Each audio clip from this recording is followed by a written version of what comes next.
Test, test, test. Audio's good.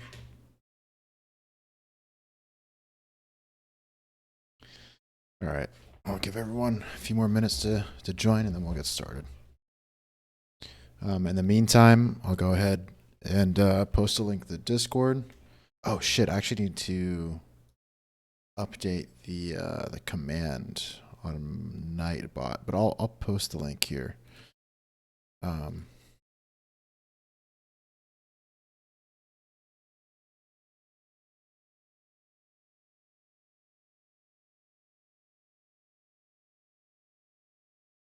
right, so if you're interested in joining my Discord, there's a link. There's two sections, one of which is a private paid section and one of which is the public section. And if you're interested in just having a central point for all my content, like my tweets, my videos, different clips where I parse out relevant chunks of the streams, or even just useful things like my stream notes, for example, all the notes that'll be being typed on the right side here. Go ahead and add this daily discussion. Was it 327? All this stuff will be posted to my Discord. So if you're interested in getting that, you don't want to write down all this stuff, you're more than welcome to join. And if you're interested in joining the paid section, which is where we discuss trades and stuff, there's an application there as well. So if you're interested in doing that, you're more than welcome to fill out an application. And this week I'll be responding to all of them. I give everyone a week to submit, and I'll be going through them sometime today and responding to all the applications I got. So we'll get started at 2:05, which is in one minute.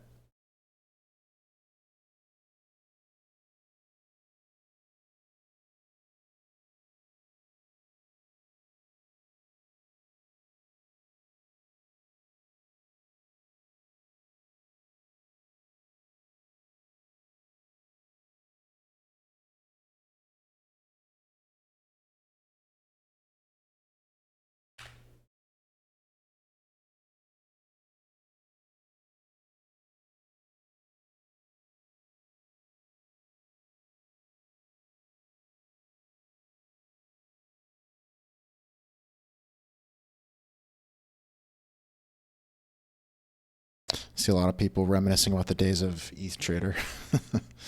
Yeah, I mean that's where I got my start. I was posting my stuff back there, and then I got kind of pushed into the Twitter sphere, and then kind of just grew organically. But I got my start in ETH Trader back in the day.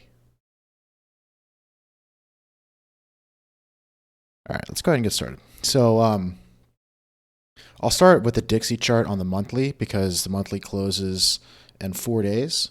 Right, today's the 27th. It closes after the 31st, and it's currently completing a C-clamp mean reversion, which looks something like this. Right, here's your C, and it tends to mean revert to this Kijun, and that also just happens to be a monthly support level here.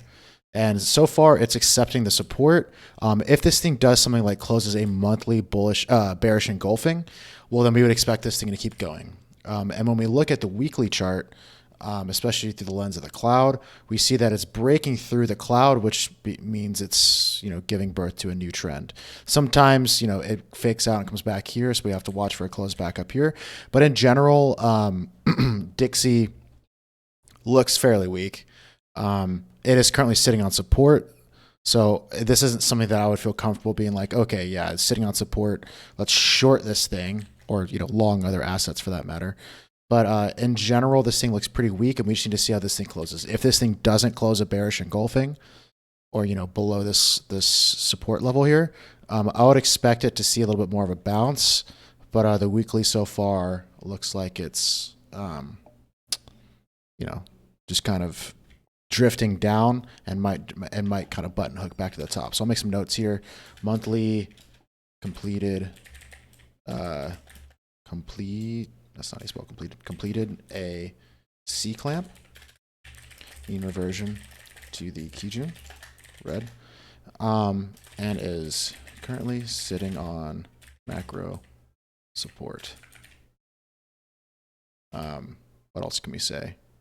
Watch for a bearish engulfing close, as that would deny the support. We'll just say that, deny the support. Okay, sorry. I got a wambulance outside for all the crybabies today on Twitter. All right, so then on the weekly, we'll also say, oh my God, it's so loud. So technically, this isn't a cloud breakout just yet. Oops. God damn it. Technically, it's not a cloud breakout just yet, and that's because we don't see the Kijun and the Tenkan through the cloud. So what a cloud breakout would look like is if this squiggly guy was here. This could turn into a cloud breakout, but right now we have the lagging span above the cloud and the Kijun here. So it's kind of just like in this in between no man's land.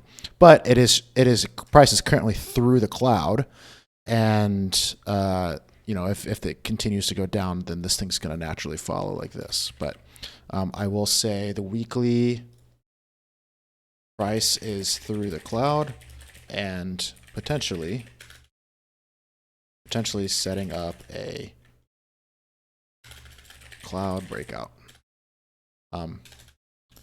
Why do we care about Dixie?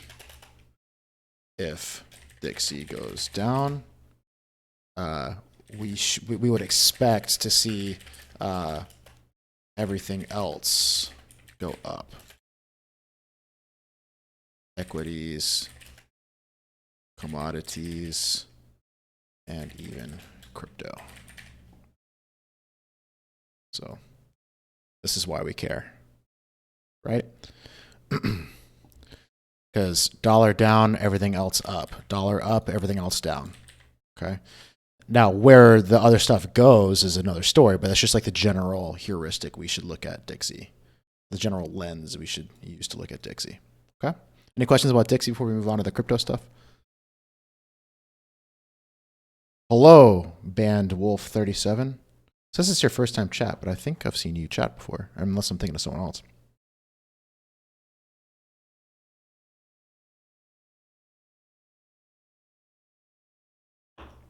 Okay. Another gifted sub from Nook. I think that's like 5 streams in a row. Thanks, Nook. Okay. So, all right. So let's go ahead and talk about crypto. So with crypto, there's a lot of I put out a bunch of, I think I put out like 3 tweets today, which is uncharacteristic for me. I don't post that much. But with crypto, it's kind of a mixed bag of signals, right? So with the current edge to edge setup on crypto on the weekly, let me make a new section here, BTC, and we'll say weekly stuff. 1. The edge to edge is technically still on the table, right? So in order for this to be off the table, we would need to see the weekly candle close below the cloud somewhere in here. And although it has a sketchy weekly doji reversal potential thing, it is technically still a viable setup. So the edge to edge, we would target the upper boundary. So I'll say this, the weekly stuff, edge to edge cloud mean reversion is currently still viable. And I'll say technically not invalidated until it closes back outside the cloud. Now I'm making this little note because, as you know, I mean, we'll go into more detail here in a minute, but it's current, like the market looks very shaky right now. We just had some major FUD about Binance being sued by CFTC, and that is also coinciding with like a range breakdown and things like that. So, yeah, not currently the best low time frame stuff, and it very well could lead to a weekly close below here. And we'll drill a little deeper here in a second, but let's see if there's anything else I want to say about this. So, yeah, so I'll just say this. Watch for the weekly close. And we'll say target equals 43.4. So what does that mean? So although the low time frames do look sketchy, maybe, just maybe, the market comes down here, bounces, and closes back inside here, right? So, we can do some mental gymnastics to make both of these things work, but for the most part, it's like,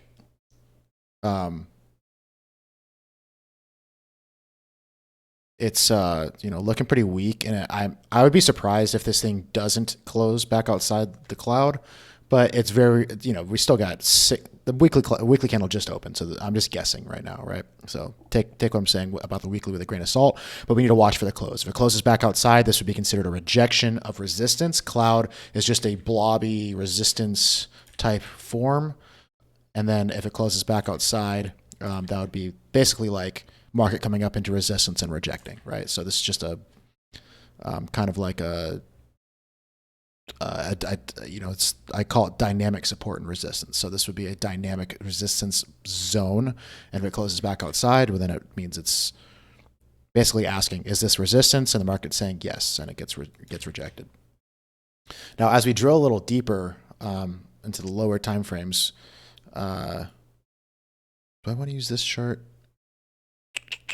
Let's go to Bitstamp just so it cleans it up a little bit. So I don't usually use Bitstamp, but I'm just using it right now just for the cloud. So there is this reversal pattern, or not a pattern, a reversal setup with the Ichimoku cloud in the form of a C clamp.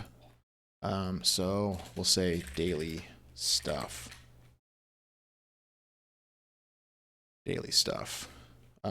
One daily C clamp is very much on the table.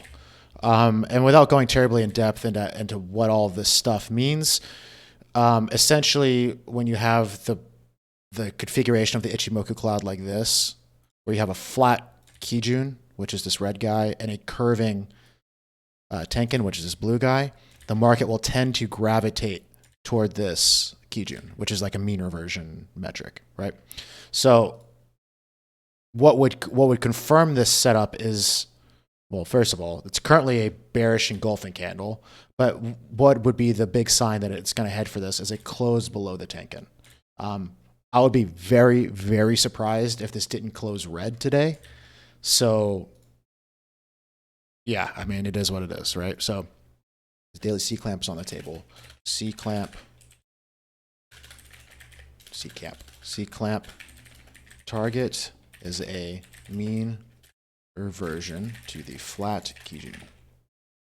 We'll say target equals 24. What does it say? 24,800. I know I can't read. I have this fucking screenshot on. 24,400. Sorry. 24,450. Something like that. Okay.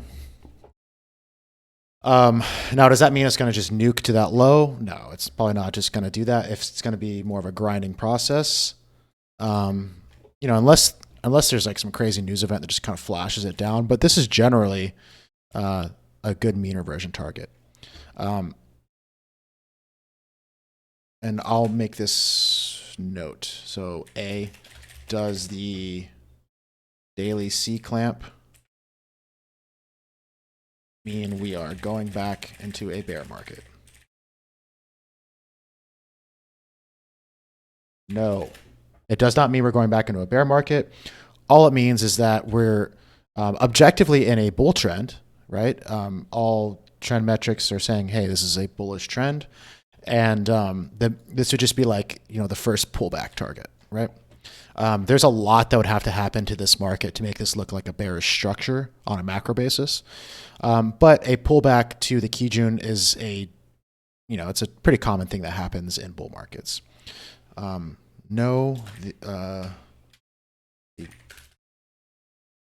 The trend structure is still bullish on the daily TF and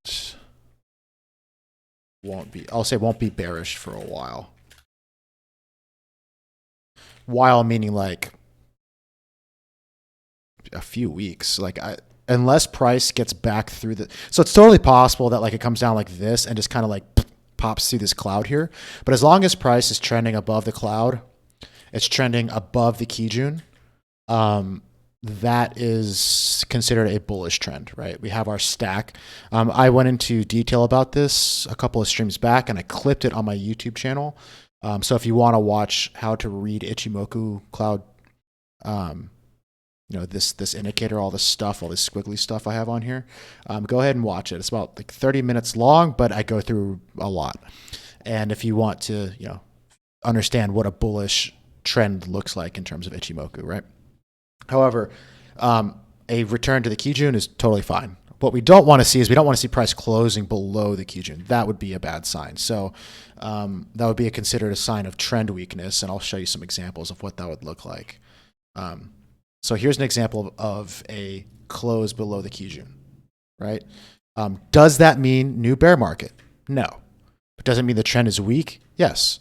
And it means that it needs to re-strengthen, reconsolidate, shake people out before it continues up, or it decides, hey, we're too weak and we shit through the cloud, right? That's totally possible.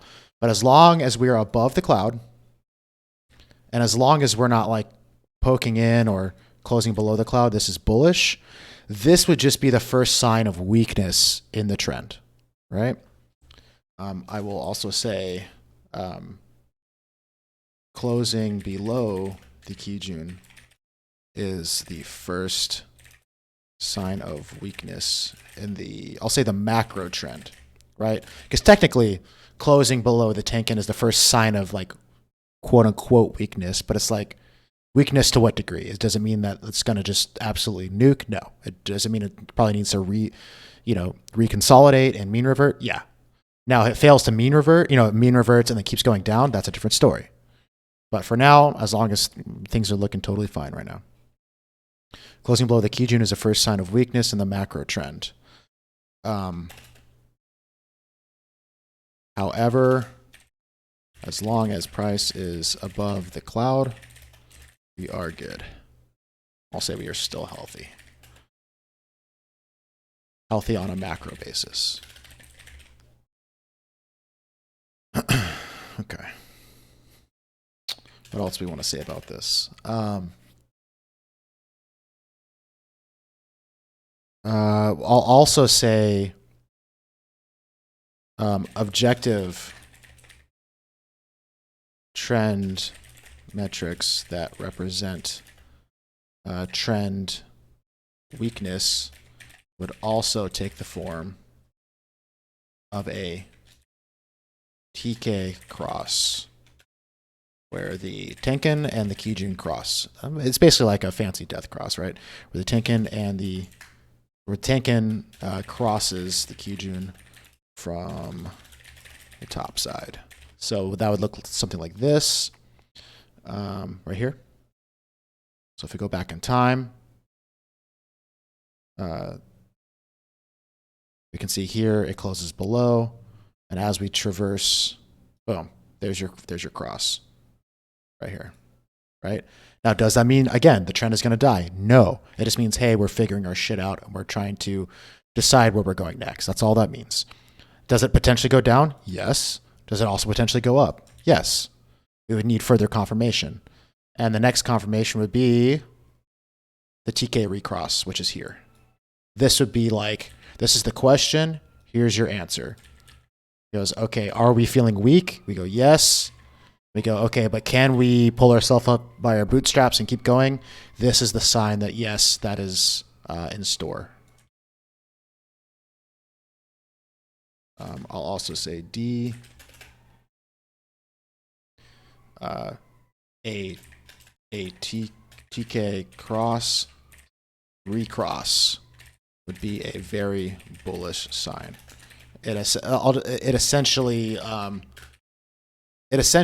is a continuation signal. Essentially is a continuation signal after a prolonged mean reversion / pullback. Okay. These notes are slowly getting longer over time, and I don't hate it. But again, if you want these notes, pop over to my Discord, and posted the link somewhere. I gotta find it again. Right, people, copy.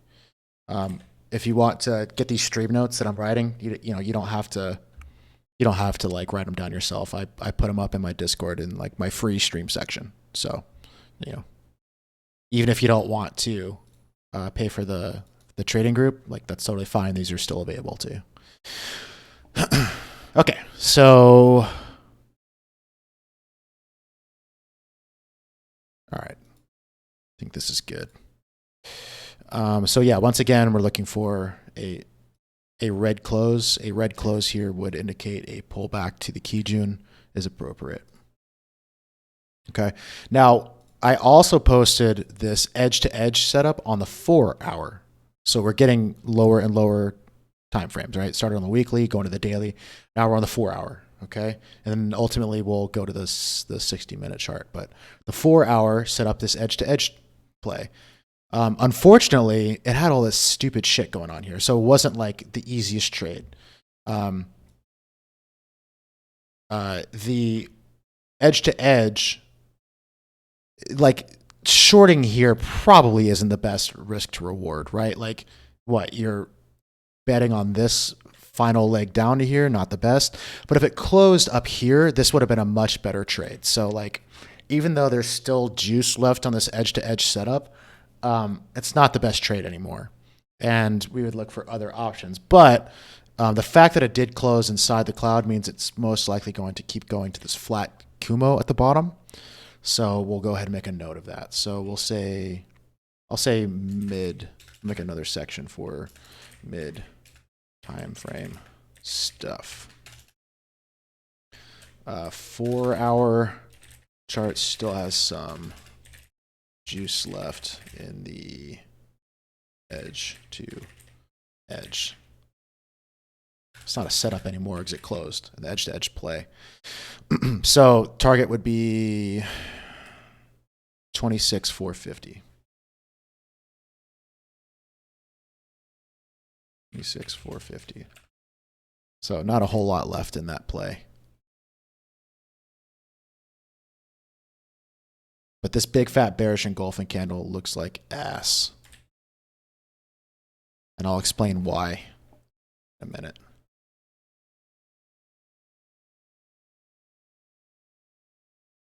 Okay. What else do we want to say here?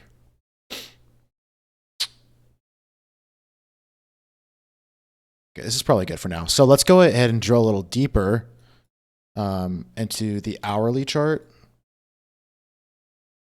The hourly chart is particularly relevant because we had this ascending, or I'm sorry, this rising wedge here. This thing. And it hasn't hit its target yet. So the target for this was, we'll just make a rough and dirty one, $3,000. Project that down, $3,000. And the target would approximately be 25.3. Oops. Rising wedge. Target still isn't hit yet. Target equals, shit, what did I say? 25.3? 25,300. And in hindsight, this looks obvious, right? So like when we were like looking here, this when we're looking back here, you're like, okay, this looks like a failed breakout. Maybe it's mean reverting. Maybe this was just a small pullback and it's going to keep going up. But as this thing just continues, this just looks weaker and weaker and weaker until ultimately we get our FUD, which breaks us out of our trading range. And I'm going to go into depth with what this trading range means for us. But, let's go a little faster. And then bablam, right? Now this just looks more like a throwback to the rising wedge breakout, and it's going to continue down, and it's probably going to come down here. Now I have a lot of confidence in this setup, including the daily C clamp, because this trading range, which is, let me make this a little cleaner. I'll put you here. Make you dotted. Boom. This trading range we have here, I'll take this off, and this. Boom. Boom. Okay. So this trading range we have set up here, this has all the signs of a distribution trading range. And I was talking about this on Friday's stream when we were like here. Okay. This has all the classic signs of distribution. Distribution is more likely than reaccumulation because we see it in the price action and the volume, okay? We see a lot of weak upward pushes and easy downward pushes. This is called a sign of weakness, okay? If you're talking about like Wyckoff theory, this is called a sign of weakness. And a sign of weakness, by definition, is high volume, high spread that accelerates throughout the from top to bottom of the trading range and breaks trading range structure. Okay, so although this is the absolute extreme low of the prior price activity, this is the lower boundary of the trading range. I'm not going to go into super big detail about that because that's like a really long discussion. You'll just have to take my word on it. Okay, I did go into depth with this concept with a seminar, like a 2 to 3 hour lecture that I gave. And that's also available on my YouTube channel if you want to watch that. So, you can see I'm kind of collecting like a library of reference material there. But if you go on my YouTube, I have a long discussion that I did in front of, a live group of people where they're asking questions and stuff. And I went through how to read supply and demand analysis.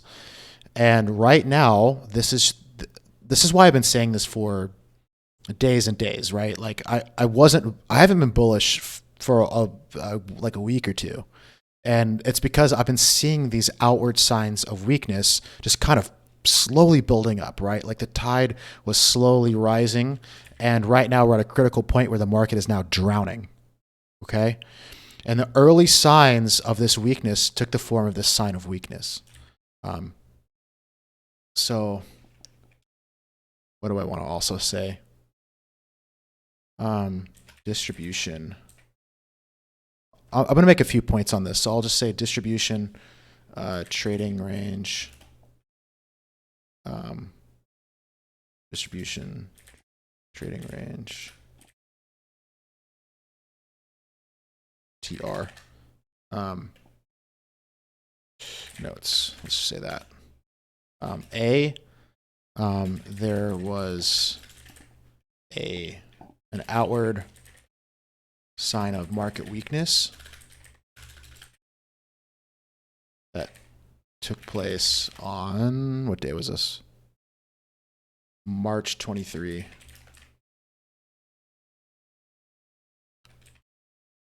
The sign of weakness, SOW, had very high spread and, more importantly, and very high volume. And I'll make this all caps, and very high volume that broke the lower boundary of the trading range, I'll say TR, of the TR structure. Okay, does everyone see this here? How it clearly broke the bottom of the trading range? on very high volume and super high spread. Like, you don't have to be a genius to see this, right? You might not know exactly what this means, right? No penalty there for not understanding what a sign of weakness is, but there's very clearly a huge outlier in spread and a huge outlier in volume.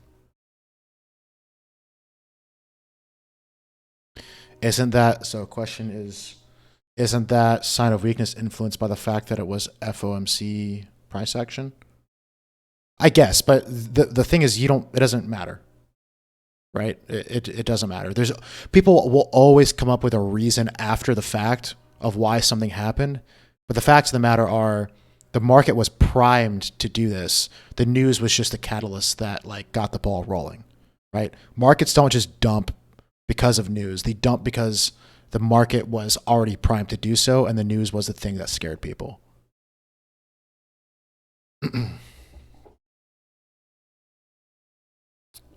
So, what else do we want to say about this?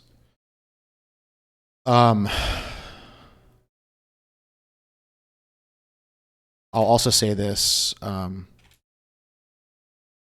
Other characteristics of distribution include increasing volatility throughout the lifespan of the TR, swelling volume into the lows, and I'll go into detail about that in a second, and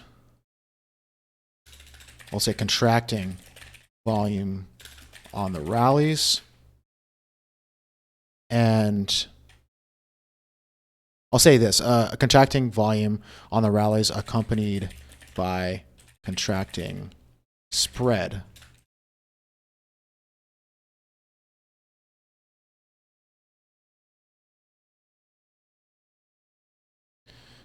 Swelling volume into the lows accompanied by expanding spread. Like that, maybe.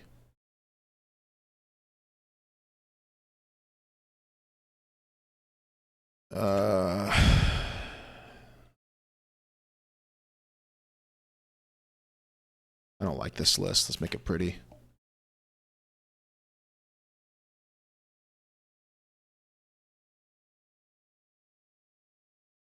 A nerd. I like to make my notes look good.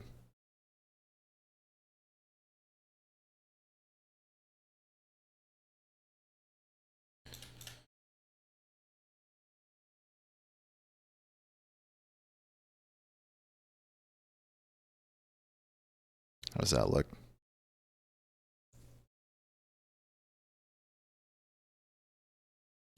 Contracting volume accompanied by contracting spread on the rallies. And now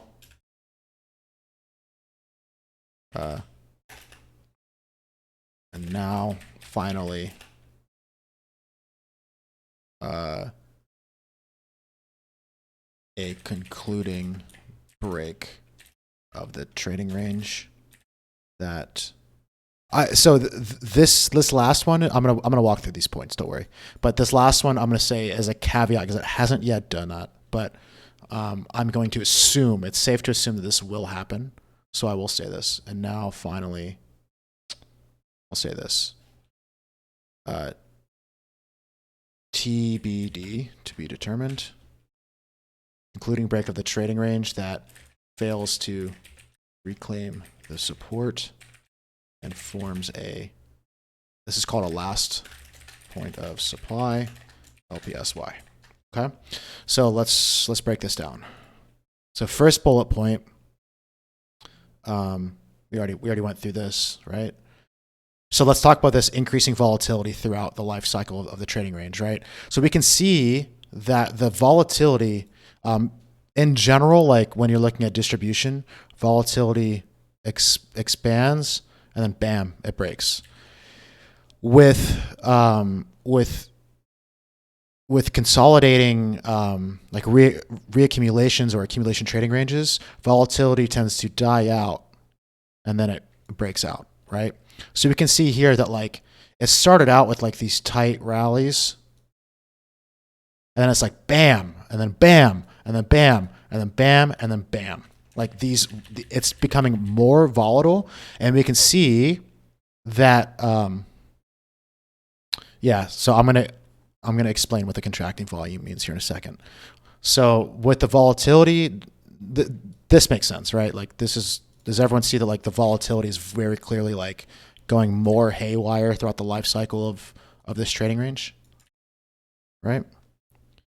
So now swelling volume means something like this, and contracting volume means something like this, right? So what we see here is on the ride down here, right? We see expanding volume. On the ride up, we see contracting volume. And now on the ride down again, we see expanding volume. And what's really important to note is that the candlesticks here have expanding spread as well, right? Simply put, the red candles are fatter than the green candles. Very clearly, right? We see it because there's like a ton of bearish engulfing candles. Like it's just riddled with bearish engulfing candles. You know, there's a few bullish engulfing ones, but they don't go anywhere.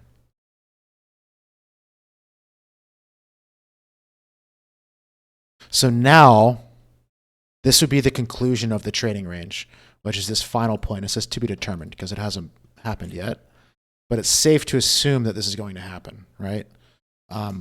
It's really difficult to predict where the last point of supply rally will conclude. Sometimes it's so weak it doesn't even make it past this point. But other times, more commonly, what will happen is, so we have this really important price level that gets established in a trading range early on. This is called the preliminary supply point. And this is where the volume just really picks up and it shows the first sign of weakness. Or the first lack of strength, I should say, because I'm confusing terms here. I don't want to confuse you guys. So what typically happens is the preliminary supply point ends up also being the concluding point of the rally. So we will see something like this where the market will come up and then come back down. And I'll show you some examples of this. But this typically occurs on contracting volume. So by the time it gets up here, you know, somewhere up here, the volume will just be completely absent and you won't see anything there. And then it'll go bam. It'll start rapidly expanding, very similar to this, to the downside. And you'll see volume and price expansion. Okay, so let's look at some distribution examples in the past. And this will make a lot more sense. So here's a past distribution example.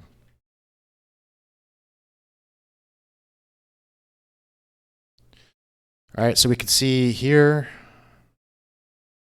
here's your preliminary supply point, your buying climax. Here's your up thrust and your sign of weakness. And this whole rally right here, this is your last point of supply rally. And this tops out, you know, approximately, let's get a little more precise here.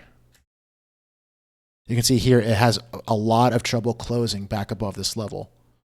And then what you can see the conclusion of the trading range happens with this large explosive move to the downside on high volume and high spread. And that gives birth to the downtrend.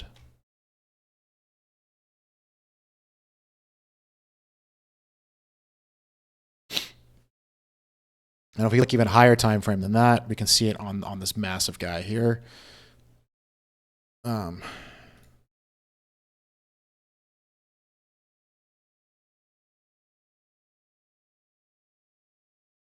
here's your preliminary supply. This one's a little bit weirder because it didn't have like a formal sign of weakness. It just kind of made this like double top, but you can argue that this is the sign of weakness. Technically, it is not a sign of weakness because it didn't break structure. But you can see here the final rally occurred like very close to here, right? It has trouble closing above this guy here. It managed to close, but then you can see the expansion of volume to the downside. And then, of course, the concluding violent move out of the trading range.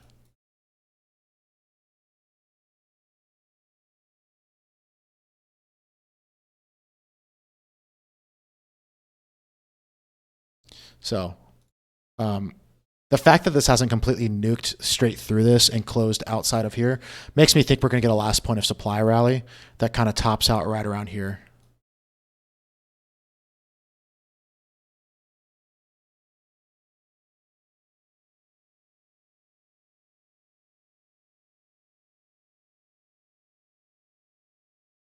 Okay, so can you explain what contracting volume means? Yep, already answered that, I think. Yeah, okay. So I know I just gave you guys a bunch of stuff to think about. So let's hear some questions if you got them. While I pretty up the notes.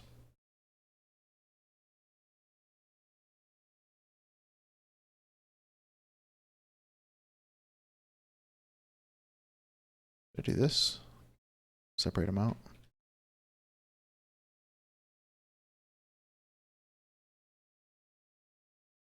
Kind of like that. Maybe I'll start doing that. As these notes get longer and more dense, I need to like have visual separations.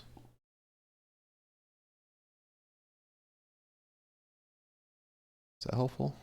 We'll say stars are the Bitcoin section, or like a new asset or whatever. Yeah, I don't hate that.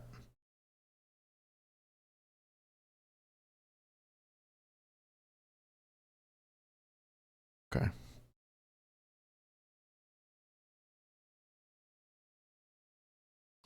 So, all right, let's see. The last move to 28K couldn't have in last point of supply. We don't have to. Okay, so let me see this.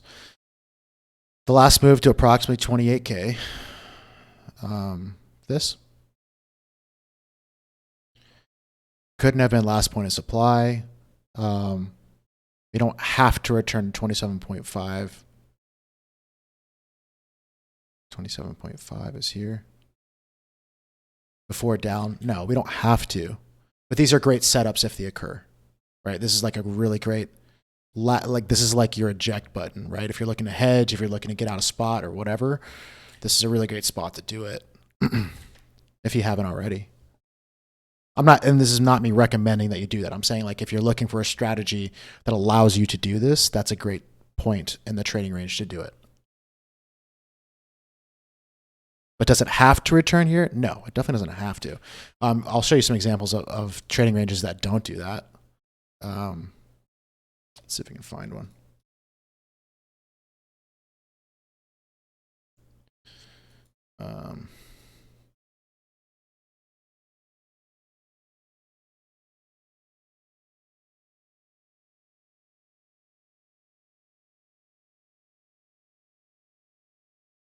Trying to find one for you. Because it definitely does not have to do that.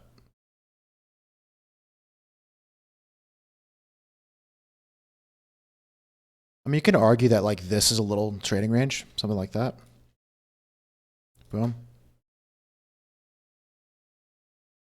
And you get this like this is called stepping stone redistribution. Or like if it doesn't come up into the last point of supply, it just kind of redistributes to the lower boundary. So like this could be an option for us, right? If we go here, like maybe we get a stepping stone redistribution.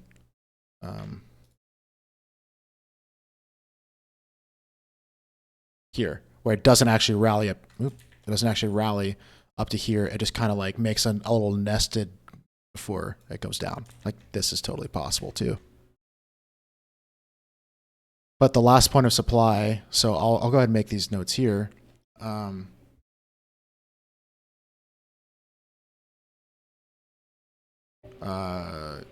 Characteristics of LPSY.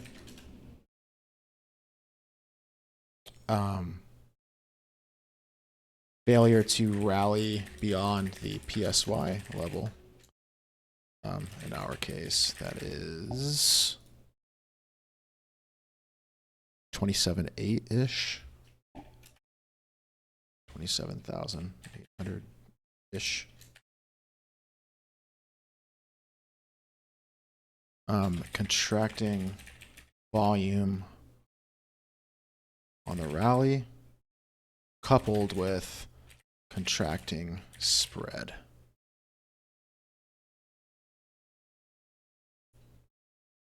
What else do we want to say about that? And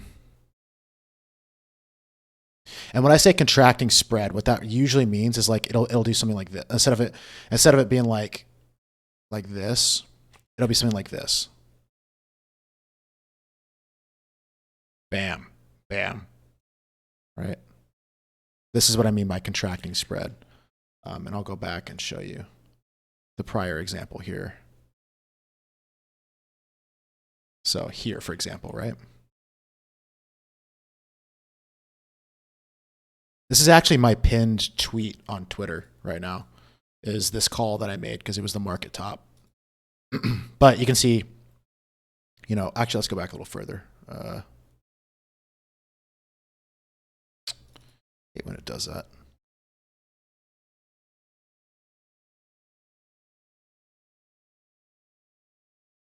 So if we're looking at this trading range here,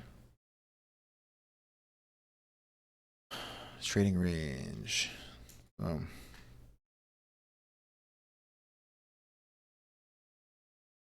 This was actually a hard trading range to read in the moment, but after it develops and matures a little bit more, it's a little bit easier to figure out.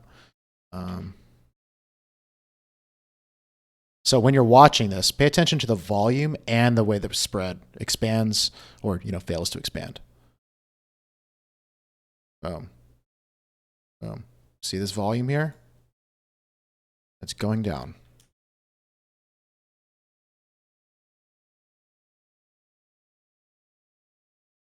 The whole time, oh shit. Try to hit a moving target. Here's your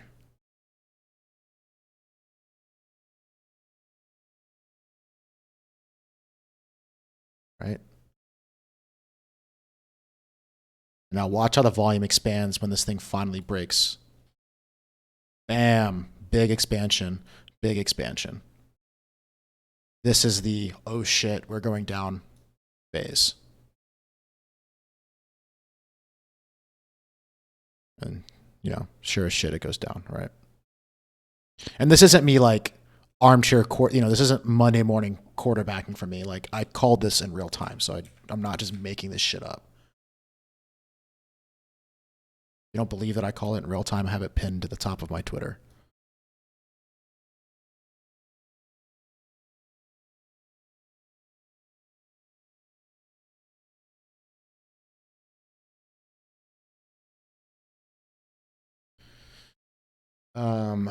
Okay, so thoughts on Bitcoin re-entering the megaphone pattern today and being rejected, trying to break out on the 1 hour. So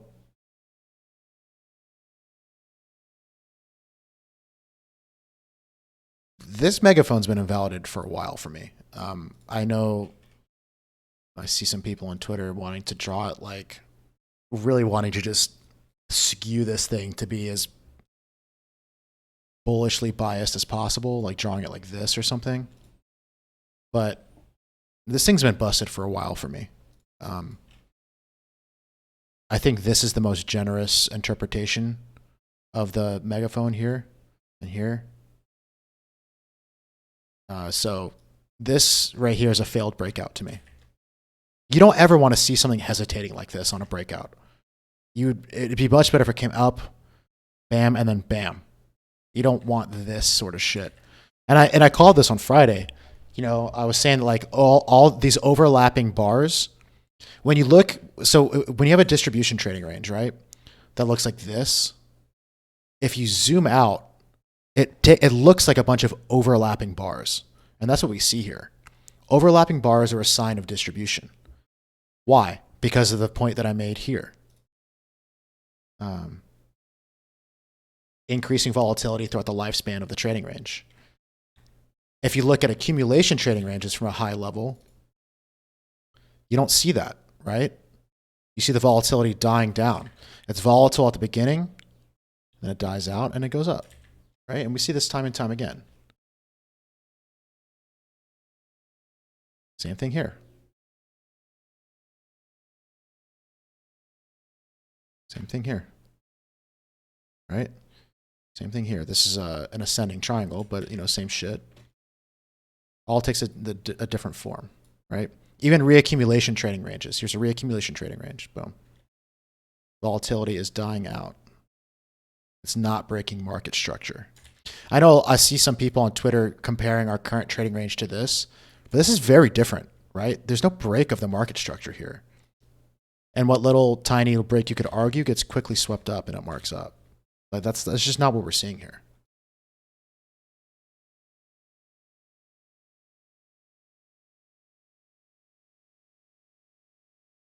So what are my thoughts? I think this thing's fucked. I think it's a busted pattern. And I also think it's a. So look, here's the thing about patterns like this, right? Almost any time the market sees a glaringly obvious pattern, it will not play out. So when you see hesitation like this, that is a sure sign that people are getting trapped. Why? Because people are much smarter than you and use this with a fuckload of money to trap you into positions and squeeze you to a maximum point of discomfort.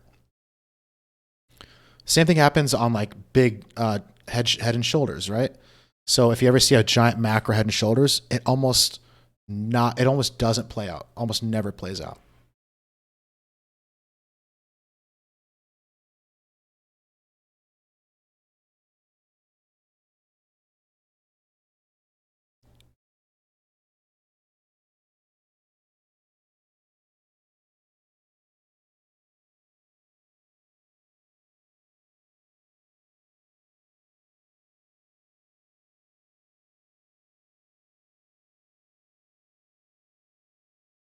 Nothing fakes out more than head and shoulders pattern. I find that low time frame head and shoulders patterns work out really well, but high time frame, they're pretty hit or miss.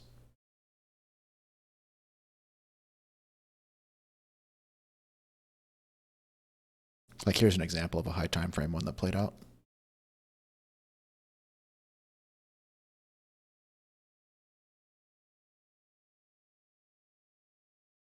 So we can look at external factors too that are like peripheral indicators that Bitcoin is showing weakness. And one of them, so I posted this on, I don't know, Saturday or something like that, talking about this abandoned baby setup. So although CME futures didn't get the abandoned baby setup, GBTC did. And it took place right in this giant liquidity grab. Look at this. Okay, the market gapped up, stole all this liquidity up here, faked a breakout and closed a doji, and then opened the gap down. If this thing closes red, this is a classic abandoned baby reversal pattern. So keep an eye out for this. This is also a total failure to get inside the cloud as well. Now, if we look at CME futures, it didn't get the abandoned baby that I was hoping for, like a clean reversal, but it is showing outward signs that if this thing keeps going down, it's going to close outside the cloud just like spot's going to. And this thing coincided with a gap close. Right? Came up, closed the gap, and then we're seeing all this weakness here.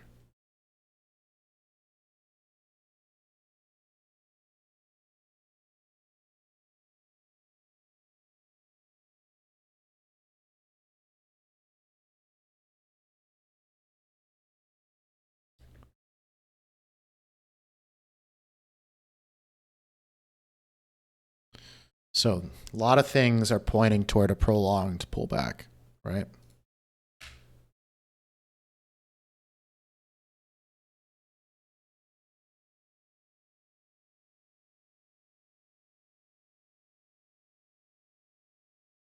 Sorry, I don't know if you guys can hear my dog. Hold on. Let me go close the door to my office real quick.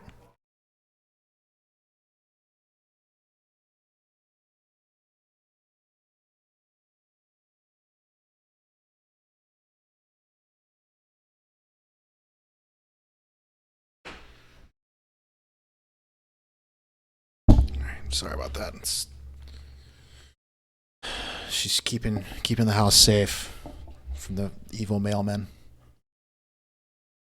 Okay.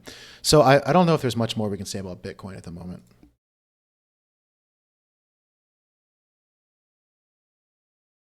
Do you guys have any questions about this stuff before we go into like, any altcoin requests, whatever else? We got a good crowd today. Usually we hover around like 40, and I've been going between 50 and 60, so this is good. Slowly picking up steam. Oh, I mean, I guess this is a good time to say this too. Like if you guys, could share the stream whenever you get a chance, like that'd be great. Like any chance for growth with the stream would be greatly appreciated. I'm trying to get back to a Twitch partner status. And I think in order to do it, I have to have like 75 concurrent viewers on average for a month.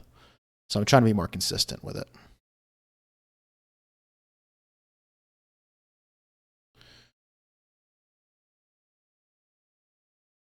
Did they revoke mine? No, I stopped streaming for a while, and then so yeah, I guess technically they, I guess technically they revoked it, but if you stop streaming, then it goes away.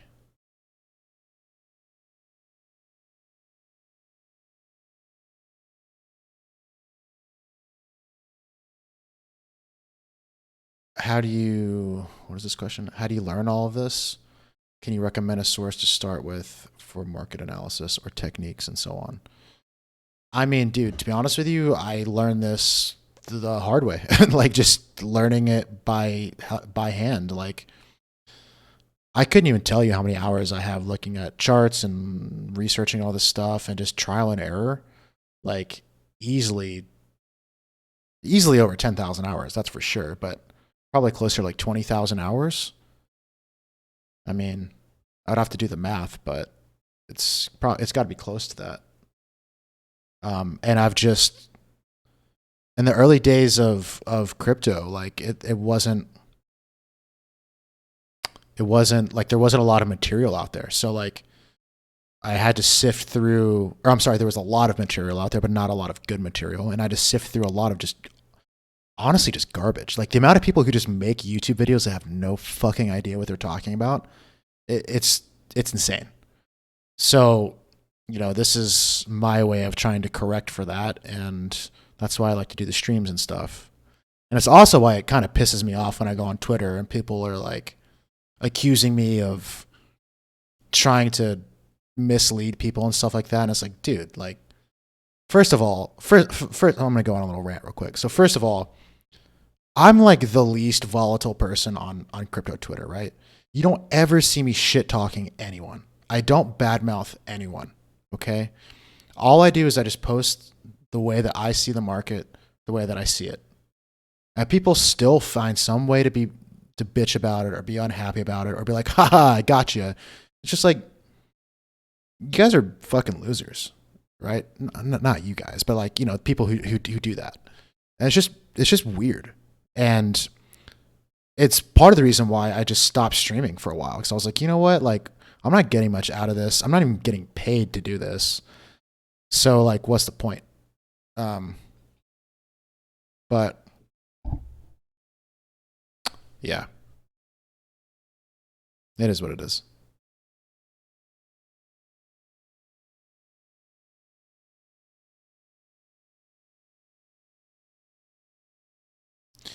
So question, why did I pick Wyckoff over Elliott Wave or the strategy of the day? Well, okay, so first of all, there's only so many hours in the day to learn something and learn it well. I picked Wyckoff strategy because, or Wyckoff theory because it makes sense to me. At its base, like you gotta, if you can't explain, in my opinion, this is just my opinion, if you can't explain why the market does something, I don't feel like you truly understand what's going on. Like, yes, you can be like, the market does this, and I've noticed it does this, and therefore it does this. But if I can't be like, it does this because of this, right? then I don't feel like I really have much confidence in any strategy. And Wyckoff theory is the only theory that I've found that makes a complete, absolute sense of all of the noise. And I'm able to repeat back, like, at a high level, like what's going on.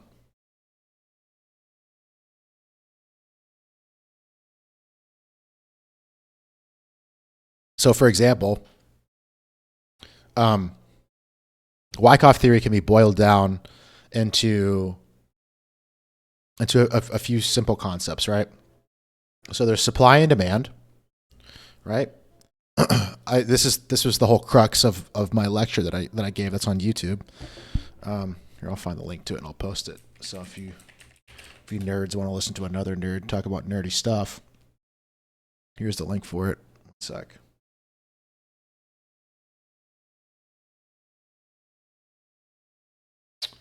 Where is it?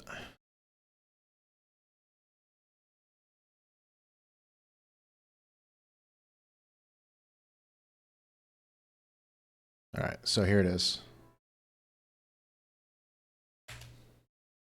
So the TLDR of this, 2 or 3 hour video is, it's called Why Markets Move. And essentially you have this, right? So you have supply and demand, and you have market value, right? Demand pushes the market up, supply pushes the market down, and the market value is the instantaneous equilibrium point of supply and demand, right? Now, if there's more demand than supply, the market moves up, and vice versa if there's more supply than demand. Now, when you look at price action has two components. It has spread and it has volume, right? So if we think about the market through the lens of supply and demand, should I make some notes on this? Yeah, fuck it. I'll make some notes. I'll say, what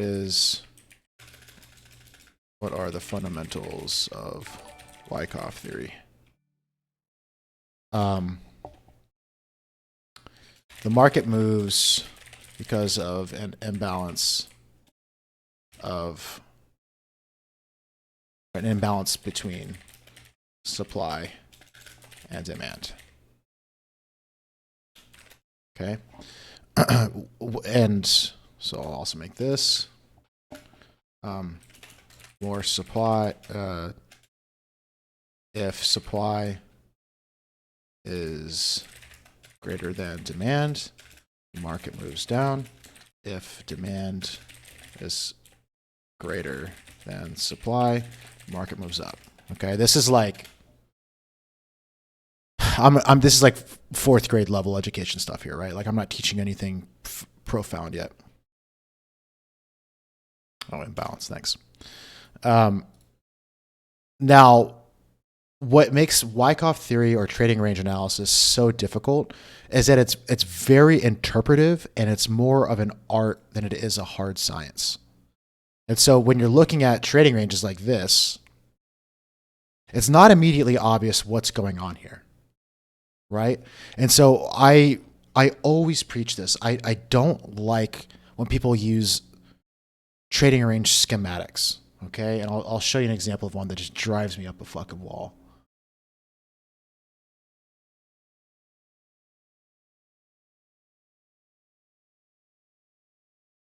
So where's this thing?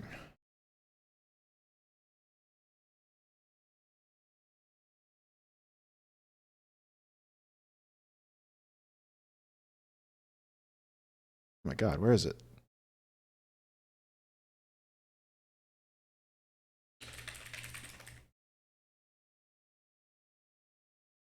Here we go, this thing.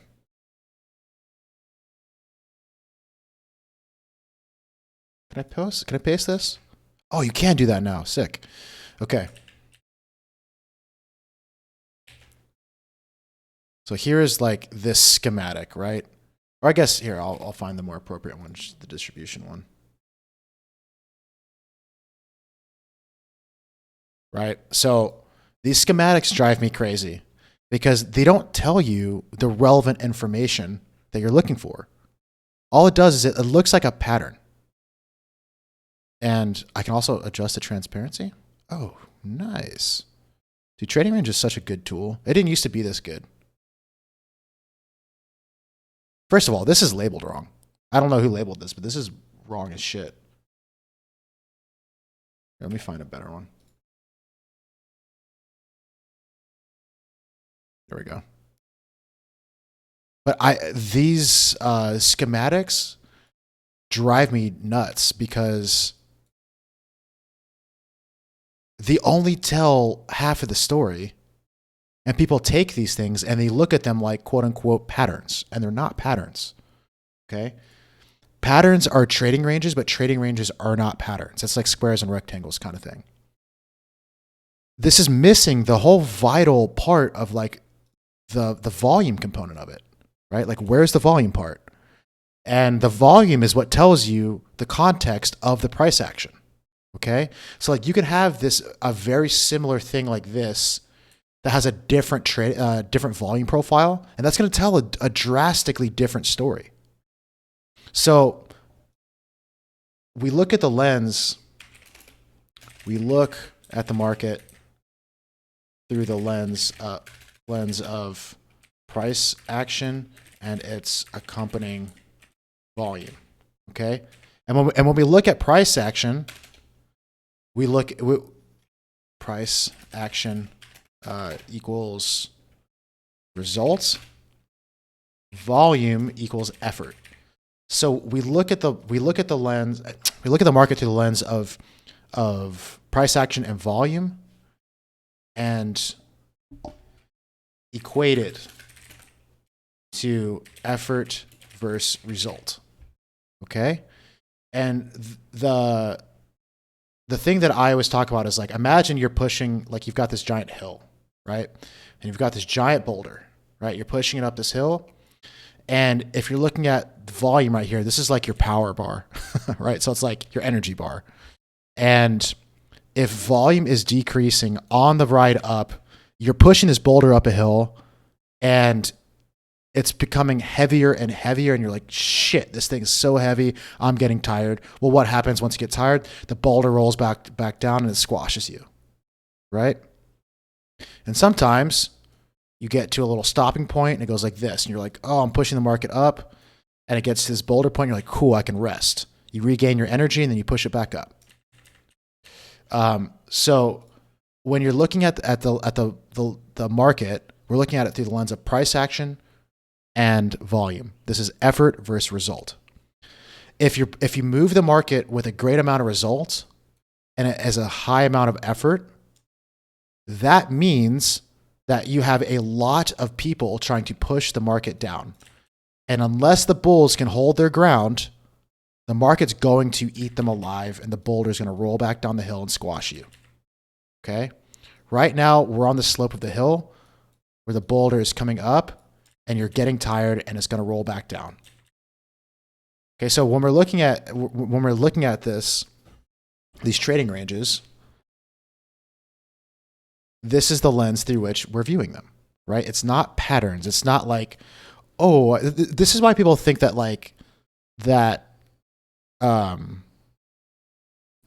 this is why people think market analysis is like just bullshit, right? Because they're like, oh, you're just drawing triangles and triangles do this, and you're like squares and triangles, and it seems very like elementary. And then when someone asks, well, why does it do this? You're like, because triangles go up, and I just generally think that triangles go up. It's like, well, no, you don't understand what's going on here. What's going on here is there is a series of people pushing the market in a given direction. This is the other really important part, okay? We also view the market through the eyes of market makers. The eyes of the composite operator. Operator? Oh, I think so. And the composite operator is just this literary device that we use to lump all of these people pushing the market up. And those can be, your Goldman Sachs, your Three Arrows Capital, rest in peace, whoever, that have a vested interest in pushing the market up. Okay. And rather than being like this person over here, this is Goldman Sachs, this is, whoever, we just look at it as one lump of people called the composite operator. Okay. And the composite operator, we'll say the CO, moves the market in cycles. The beginning of a market cycle is we'll do it like this: accumulation, reaccumulation, distribution, redistribution, accumulation. Okay, so the market goes in like this cyclical pattern, and sometimes we can do things like this where the market goes accumulation, reaccumulation, reaccumulation, reaccumulation, and then it tops and then it comes down like this. But that's just the general form, right? Like we can do this multiple times. So accumulation,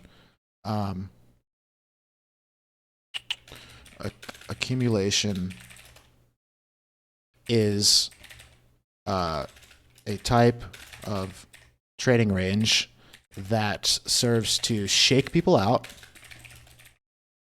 bore them to death, and then spark FOMO on a breakout.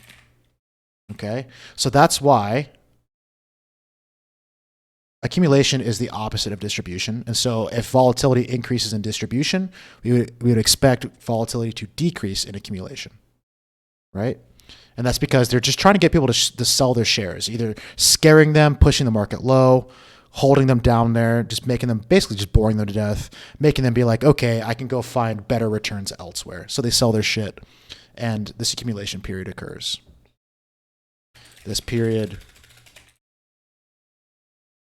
is full of tests that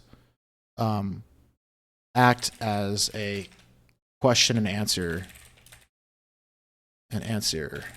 period for the CO.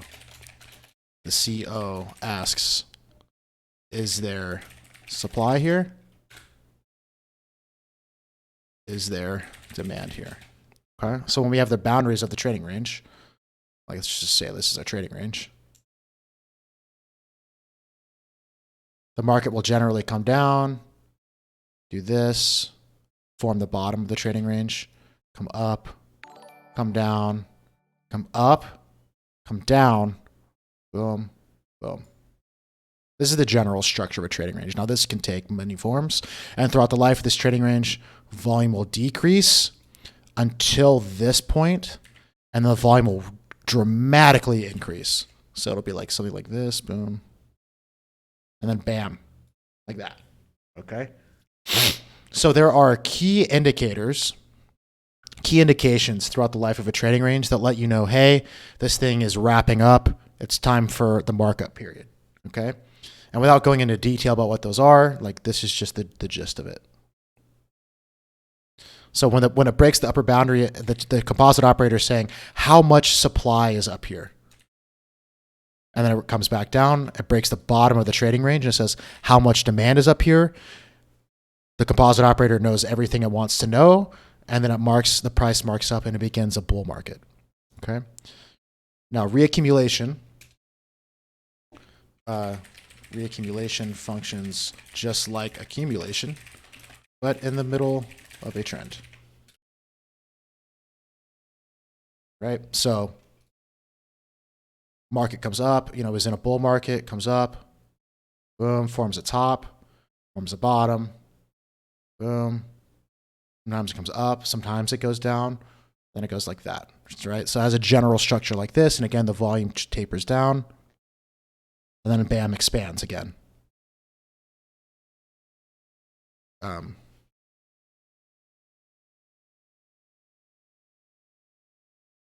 Volatility decreases throughout the life cycle of the range. All right, distribution.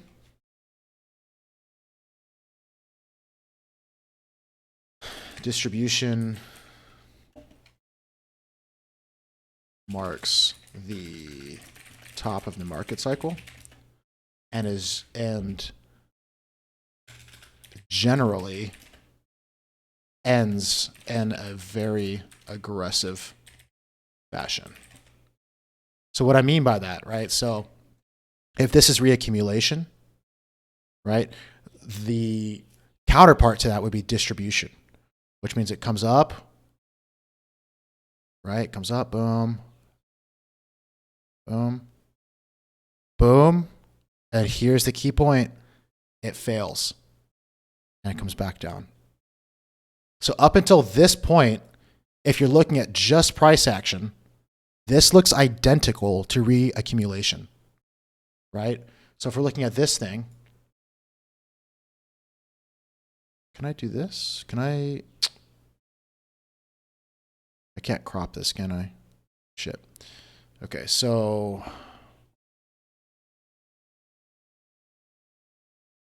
let's go back in time. Let's use our time machine here.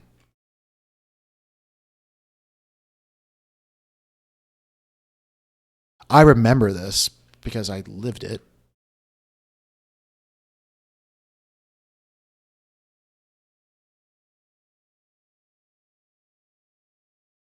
If you were looking at this and you were just looking at patterns, find one.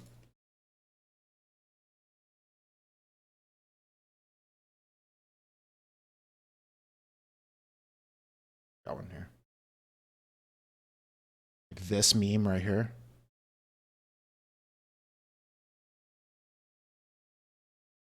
This would look pretty damn similar to the distribution, right? We're right here. This looks right around here. And you're looking at this, you're like, oh, this looks like a reaccumulation. But the context is the important part here. Where is the market stalling? Where is the volume on the rally? And what does it do once it hits this crucial point, which is the preliminary supply? It stalls. It stalls. And it does this. This is a major, major oh shit moment that should strike the fear of God in you because this means it's going down. Okay? So what else can we say in an aggressive fashion? Structure-wise, the first half of distribution looks very, very similar to reaccumulation, but the context of the price action with the volume tells a very different story. And then redistribution is, redistribution is the inverse of reaccumulation, right? It's like reaccumulation, but on the downside. So I'll show you an example of redistribution. So redistribution, can I get rid of you? Get rid of this, boom, boom, boom.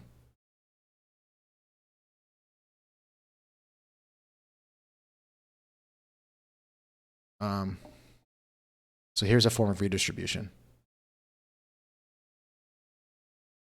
right?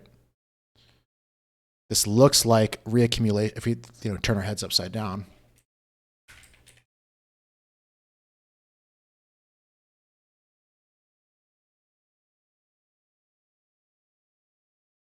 oh, this is going to be confusing. How the hell do I find this?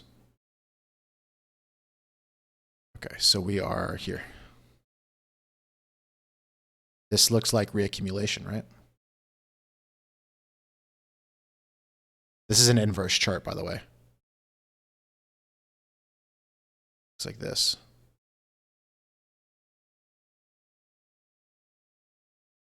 But just upside down.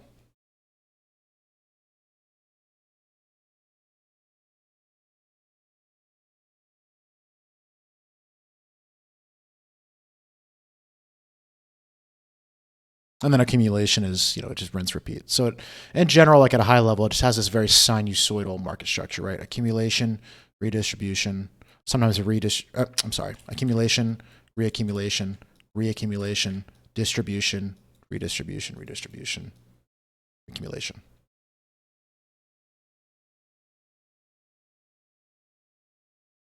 Okay. Does my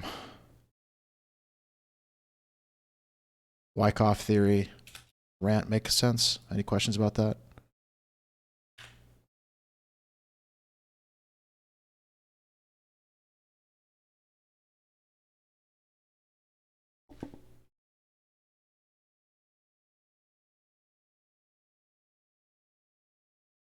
I'm surprised we still got 53 people here. Usually, once I start talking about Wyckoff theory, people start zoning out.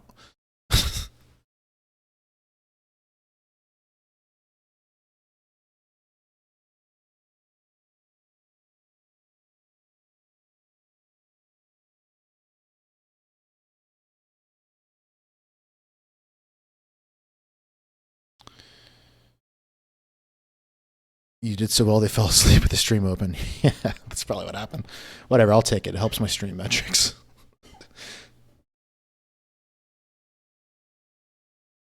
All right. What else do we want to say about this?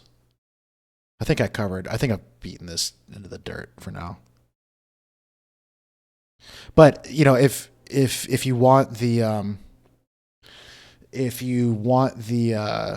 the long form version of this conversation, definitely check out my YouTube video. It's long, but I promise it's worth it.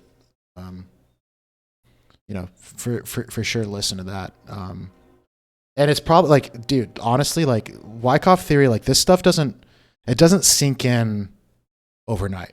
Like I'm not kidding. It took me many years to get good at reading this stuff. And the problem is that once you get this new tool, Wyckoff theory is like the tool, you just want to use it all the time. Like you just got this new hammer and you think everything's a fucking nail and you're just always trying to hammer it. Like you're like, I'm going to Wyckoff theory this. I'm going to Wyckoff theory this, blah, blah, blah, blah, blah, blah, blah.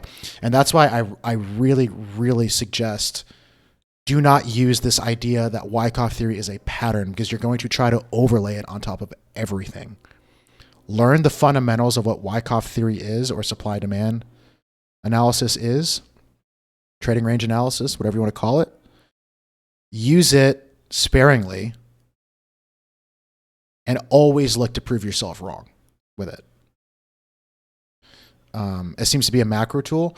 It is a good macro tool, but like honestly, in trending markets and there's enough volume, I use it on 15-minute charts all the time. Like it's a good like this is an hourly chart and this is a distribution that's taking place. If things get really crazy, you can like if we're in a really, really good bull market, you can even use Wyckoff, like 1 minute Wyckoff analysis all the time. Yeah, exactly what Mike said. And good, it's like almost verbatim. In good markets, you can get 1 minute Wyckoff. Right now, we're not really like that because the market volume is kind of low. But like say like over here, when we were back like in this market stuff, like you can do like 1 minute Wyckoff analysis. Like here, like look, here's an example: reaccumulation, right? Boom. You see the spring. You see the takeoff. Boom. And what I like about using trading range analysis is you can couple it with, your favorite trend indicators like cloud or EMAs or Bollinger Bands or whatever. And it just kind of gives you like an added bias to what you're already doing.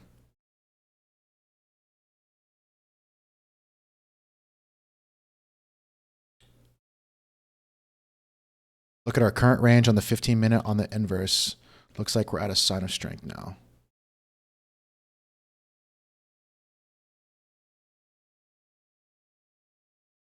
$15-minute on the inverse. Well, no, it wouldn't be a sign of strength. It would be the breakout, right? This would be the sign of strength. The sign of weakness is the inverse of sign of strength. So yeah, if we look at this upside down, oops.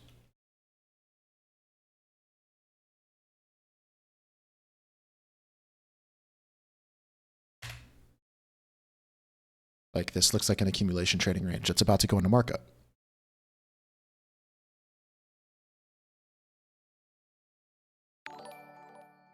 Something like that.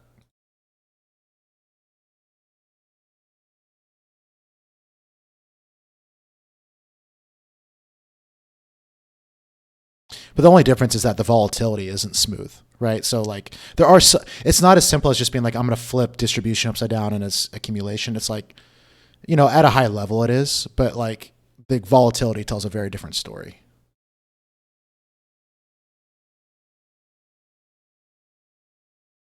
But the really important thing is that we've flipped this level here.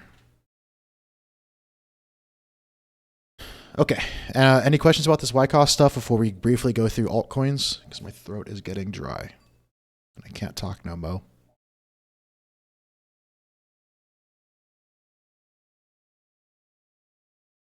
Time spent at the top versus at the bottom is a good hint. Yeah. So if we look at this regular, in general, most of the time, in distribution, most of the time is spent at the top of the trend range. And in accumulation, it's the opposite, right? I'll go ahead and add that note there too.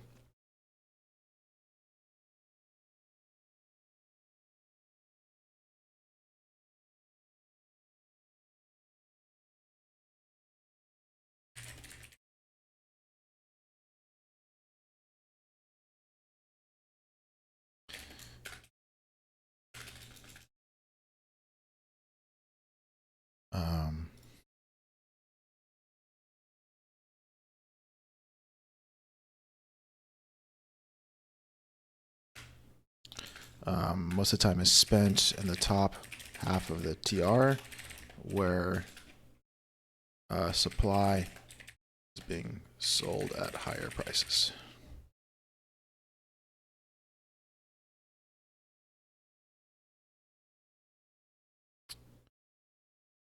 Okay, let's get into some altcoin stupid shit. All right. So first altcoin is LQTYUSD. Okay.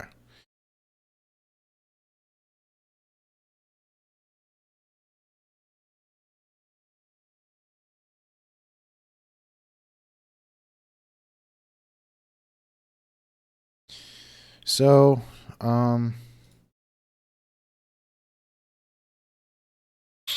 this doesn't look that bad, but this TK cross is kind of worrying. And most likely, if Bitcoin pulls back, this is going to pull back too. But in terms of trend, it's not bad. I've definitely seen worse. This is a daily chart. I would like to see this above the mid-range, but in terms of trend, it's not bad.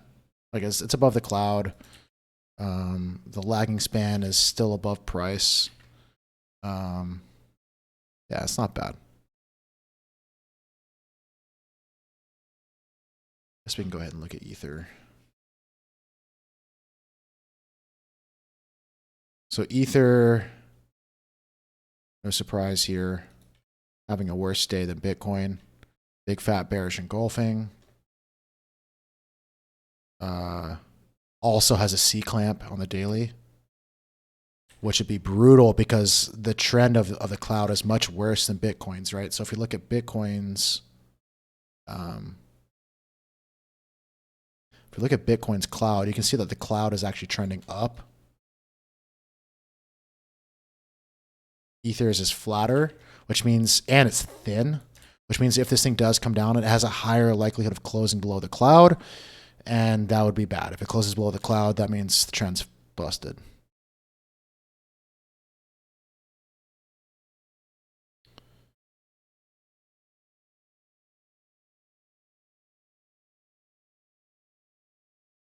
So XRP actually doesn't look that bad to me. XRP looks like it's in a giant accumulation trading range. We see it in the volume here. We see it in the price action, how it flipped this level, right? Look how it spent all the time in the lower half of the trading range. I guess we can draw this horizontally. That's not my trading range.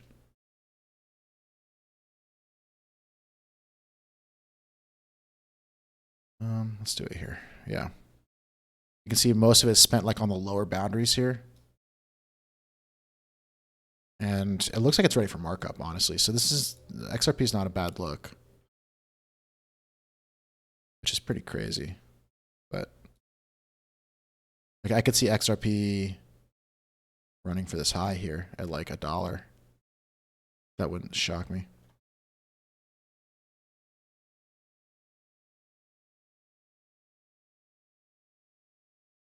Chainlink has been a bit of a disappointment. I was hoping for this thing to flip this level, and it hasn't yet. So no entry has been triggered, but I was hoping for it to go boop and then bam, and it's just not. So Chainlink is a wait and see.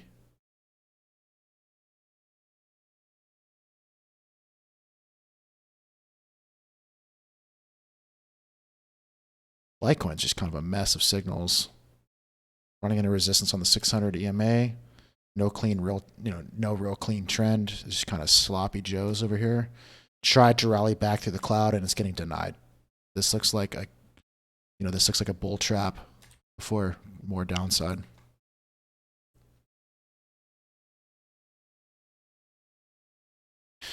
Even if Bitcoin goes down, XRP might go up. I mean, maybe, dude. Like XRP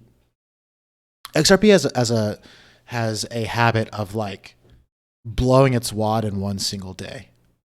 It's really common for Bitcoin. So like maybe Bitcoin pulls down and consolidates a little bit, and XRP will do this thing where it's like in this little period it'll just go straight up and then bleed out. Like it does this sort of thing all the fucking time. So it would not shock me if it did something similar to that. Hey Schmitty, do you day trade or more of a macro guy? I do both. I do both. I look at a lot of intraday charts.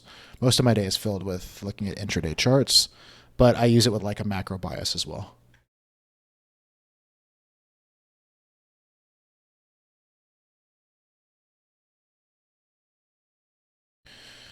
All right. Any other altcoins you guys want to look at? I'll also put this in here too. I'll post the Discord one more time because I know we're like toward the end. So yeah, if you're interested in joining the Discord, go ahead and pop in there. There's all the free sections. So I'll go ahead and make a video clip of the Wyckoff discussion that I did, and I post all my stream notes, my tweets, all kinds of different stuff. Like all my content is centered in that section of my Discord. And if you're interested in joining my trading group, there is an application there, and I'll be reviewing those today. And I opened up the application to join the trading group last week, and I'll be going through them today and getting back to everyone who applied. So keep an eye out for that if you submitted an application. All right, so you're asking for Tuska? Tuska. What? God. Poloniex? Bro, you guys find some random shit. What exchange do you use for this?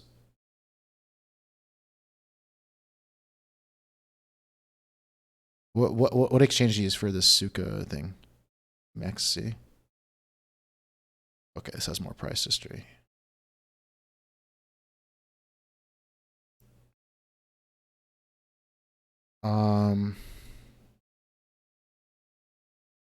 I don't like things that don't have a lot of price history. So if we look at just trend, I mean, it's an objectively bearish trend, right? Price is below the 200 EMA. Everything's trending down. This big fat cloud is here. And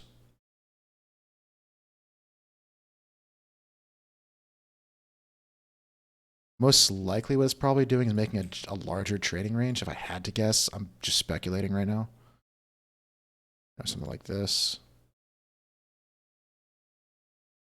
Oh, this is, I don't know, man. This is a weird, I don't know. Either way, this thing's bearish. It's showing a very objectively bearish trend.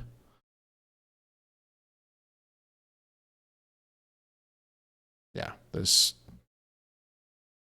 see no reason to be bullish about this. Look at Lulu.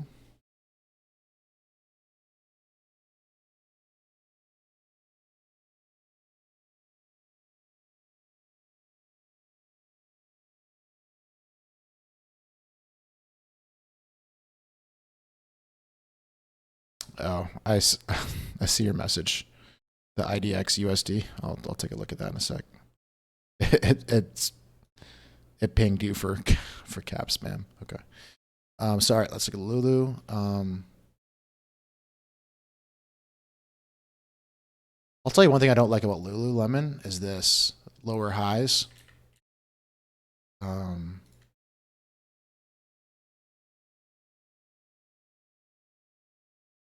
It looks like a Head and Shoulders. Oop. It looks like a Head and Shoulders. I mean, it has a busted neckline, so it's not the most reliable. But it looks like a, like a compound. It's called a complex Head and Shoulders. Boom. And if that played out, that'd be a pretty fat Head and Shoulders. This would be. Where's my measure?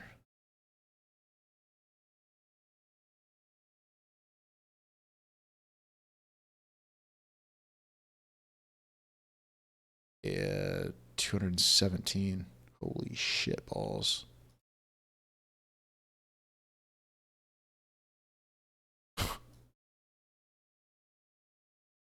I mean, it went parabolic. This wouldn't surprise me if this happened, but that'd be crazy. That's a big ass target, though. All right, you're asking for IDX USD.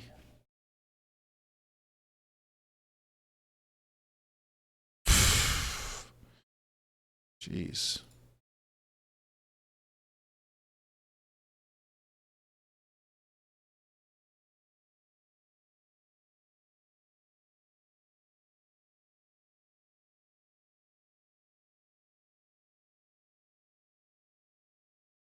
This chart looks like shit. Actually, the daily's having a cloud breakout. As long as this thing stops, isn't closing below this Kijun and we don't see like the TK cross, I mean, this might keep going up. So objectively, this is a bullish trend on the cloud metrics. Anything higher than the daily is objectively bearish. Right? But the daily, it doesn't look bad. It is a cloud breakout technically. So I take back what I said.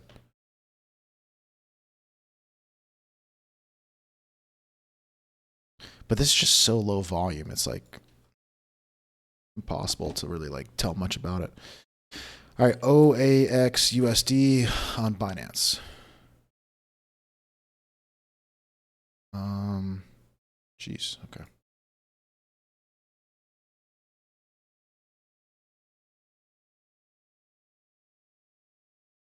Dude, sometimes these coins are just so volatile. It's like playing scratch off. Like I have no idea if it's gonna win or not. Like, I mean, it has been hammering this level here,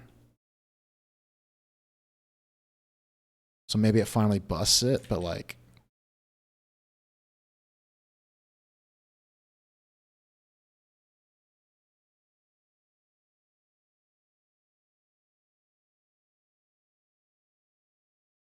I was about to say I'd be surprised if this had any discernible trend. This is Cosby sweater land. I see no reason to really bet heavily on this one.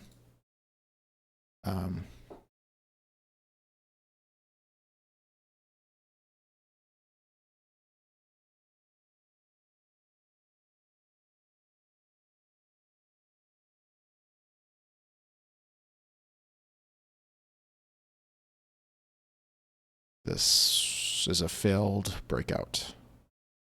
So NEM or ZEM, whatever you call it, is a failed breakout, and it's back below the cloud.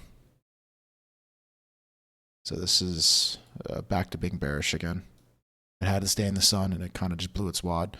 I would probably expect this thing just to kind of trickle out back down to the bottom and go back into hibernation. But I'm not the best altcoin trader, so take that with a grain of salt. What are good sources for crypto news, and which ones do you check every day? I don't check crypto news every day because I don't give a shit about crypto news. I just trade price action.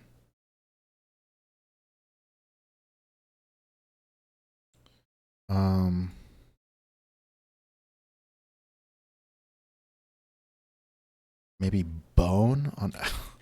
Dude, how do you guys find this stuff? What the hell is Bone? What is this?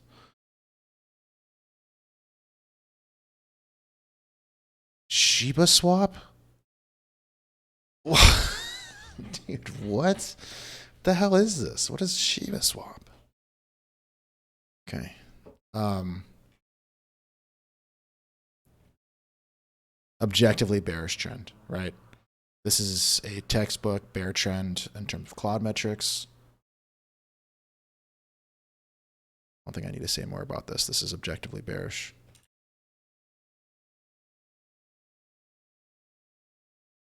Okay. Any other shit coins you guys want to look at before we call it?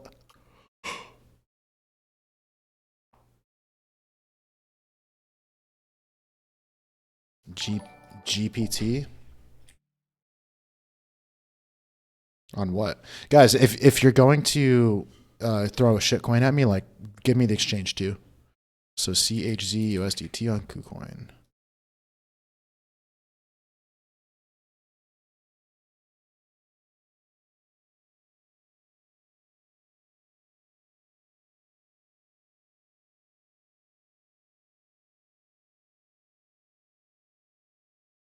GPT or CHZ just looks like it's about to just go into hibernation for a while. Like there's nothing going on here. It's at its price floor. It's not really showing any strength. It's just kind of, bump on a log.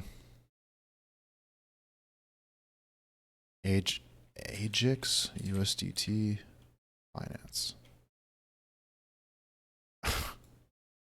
All right, guys. Where and answer me this: why are you interested in this chart? A serious question. Okay, why are you interested in this chart?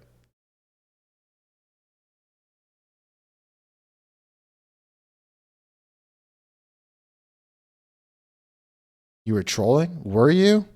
Were you? Or are you embarrassed? It's fine. I'm dying to know. Like, A, how do you guys find these fucking coins?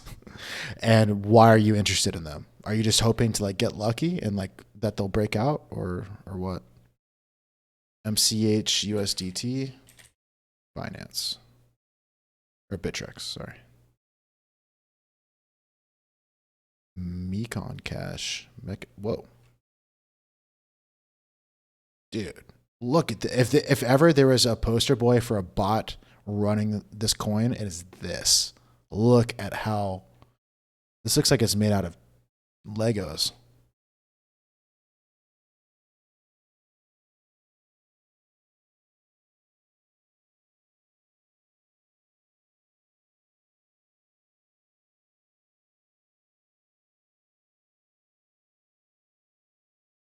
I don't even know what to say about this. All right. They built all of that liquidity down and sucked it back up. Yeah, exactly. These are just like liquidity sucks.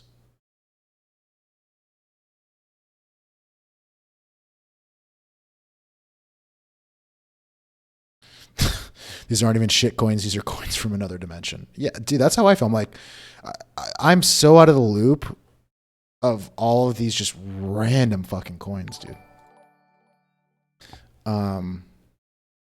QRDO USDT on KuCoin. I'm very bullish on fundamentals. That being said, it's got to be the best entry possible paired with Hopium. What fundamentals are you bullish on for Credo? I guess that's how you pronounce it. What fundamentals are you bullish on?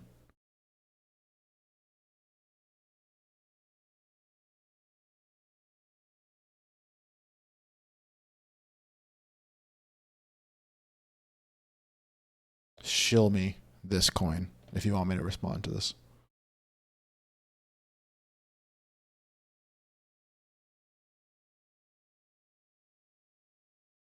I'm not about to spit out an essay, but I can in your Discord later.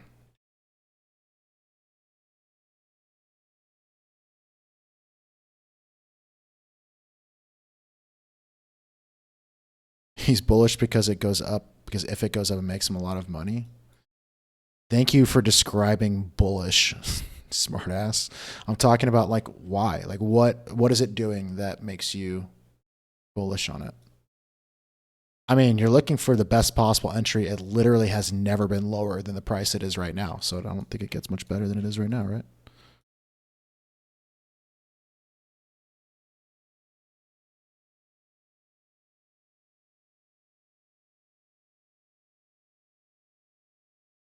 God damn. Whoever bought this over here.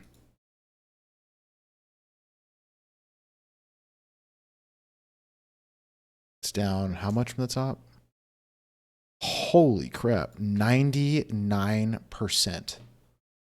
Down from $10. Down from $10 to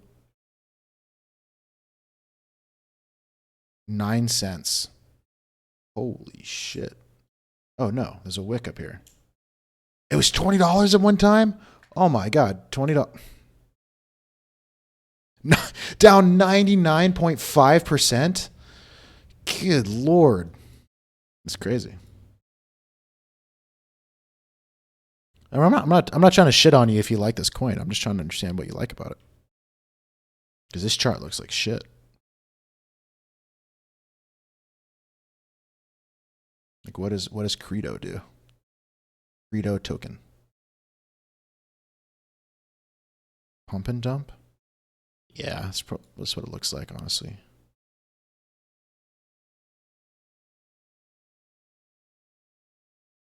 Dude, that'd be wild.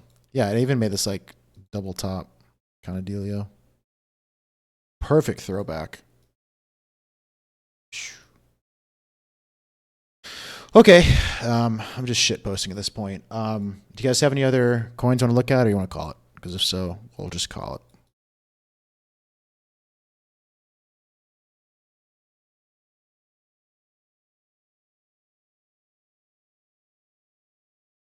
GPT on MEXC. Didn't I not just look at this? Are you?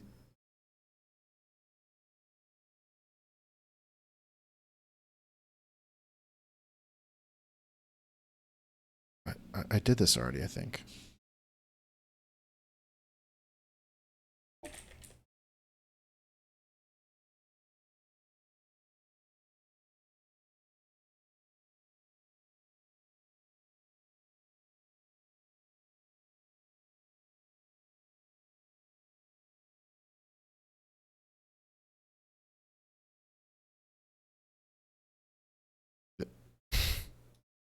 Guys, okay. I'm not responding to this one. Okay, all right. You guys have a great rest of your day.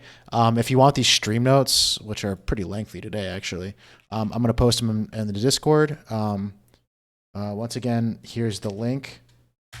Go ahead and join in there. If you want to apply to the trading group, application's in there. Follow the directions. And yeah, I'll clip the Wyckoff clip and post it in the Discord as well. So you guys take it easy. Be safe out there. Try not to blow up your account on days like today. Be smart. Be objective. Right? Make your mom proud. Make me proud. All right. I'll see you guys.